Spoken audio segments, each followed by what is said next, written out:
आणि बरं वाटतं जेव्हा एखाद्या शिक्षकाच्या समोर आपले विद्यार्थी प्राध्यापक म्हणून आहे, त्याच्यासारखा आनंद नसतो.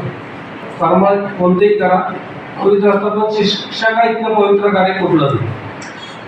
आणि आपण आता जमाना बदलत आहे, तंत्रज्ञान वाढत आहे, हे सगळं झालं. आपण म्हणतो की आता चॅट जीपीटी आले. बरेचदा मी शिक्षकांच्या मुखातून आहे की विद्यार्थ्यांना सांगतात की आता चॅट जीपीटी आला, तुम्हाला माहितीची गरज नाही, विचारायची गरज नाही, शिक्षक फक्त मार्गदर्शन करतील.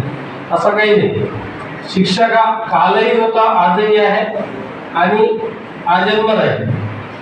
कारण शिक्षकाची गरज उज्जैन येथे संदीपनीचा ऋषींचा आश्रम आहे. स्वतः भगवंत त्यांनी जगाला गीतेचा उपदेश दिला. त्यांना स्वतःलाही वाटलं की आपला कोणीतरी गुरु असावा, शिक्षक असावा, म्हणून त्यांनी सुद्धा तिथे शिक्षण घेतलं.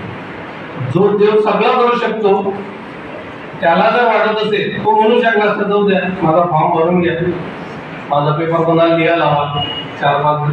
शिक्षण पद्धती, शिक्षक, विद्यार्थी अशा सर्व विषयांना त्यांनी स्पर्श केला आणि